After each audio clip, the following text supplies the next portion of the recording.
कमी असताना मोदी सरकारने त्याच्यावर 33 रुपये सरचार्ज आकारलेला आहे आणि आज सुद्धा केंद्र सरकार जर हा सरचार्ज कमी करतं तर हे पेट्रोल डिझेल हे 70 रुपयापेक्षा कमी दरामध्ये आजही भारतातल्या नागरिकांना मिळू शकतं।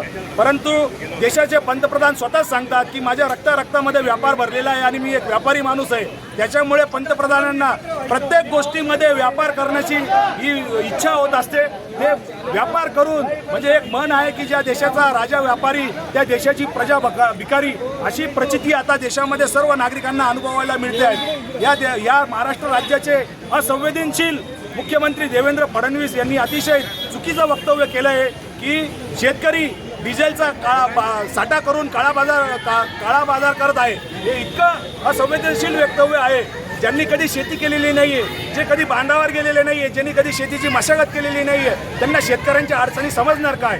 शेतकऱ्यांचं जे उत्पादन होतं, जो माल होता त्याला आधार भाव दिला पाहिजे, त्याला MSP दिला पाहिजे, योग्य दरामध्ये ते खरेदी केले पाहिजे। ते न करता शेतकऱ्यांचा माल अतिशय कमी दरामध्ये गावागावातील परदेश म्हणजे परराष्ट्रातील व्यापारी येऊन कमी दरामध्ये विकत घेतात आणि ते नाफेडला विकतात। नाफेडला ते मोठ्या म्हणजे चढ्या भावामध्ये विकतात आणि नफेखोरी हा व्यापारी करतो, शेतकरी मात्र त्याच्यामध्ये लुटले जातो। याच्याकडे देवेंद्र फडणवीसांनी लक्ष द्यायच्या ऐवजी ते शेतकऱ्यांना म्हणतात की तुम्ही डिझेलचा काळा बाजार करतायत।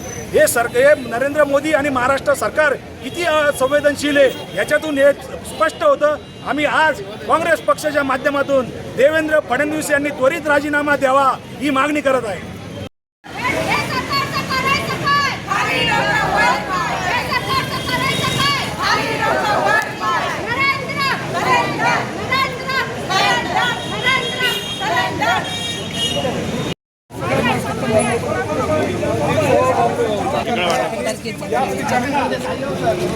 या राज्याचे डिझेलचा आणि कच्च्या पेट्रोलचा तुम्ही काळा बाजार करताय, साठवणूक करताय असा गंभीर आरोप या राज्याच्या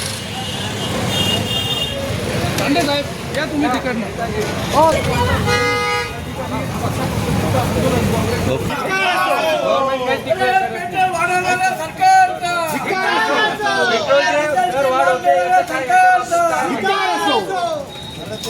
गव्हर्नमेंट खुलासाच करत आहे, त्यामुळे जनतेला काही समजत नाही काय वाटतं पेट्रोल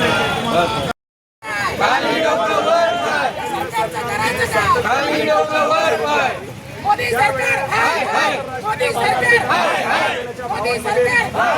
कमी होती। त्यावेळेस या सरकारने नाही चलेगी पेट्रोल भाववाढ करणाऱ्या मोदी सरकारचा, डिझेल दरवाढ करणाऱ्या मोदी सरकारचा, गॅस दरवाढ करणाऱ्या मोदी सरकारचा नहीं चलेगी नहीं चलेगी नहीं चलेगी नहीं चलेगी। सरकार बदलली है।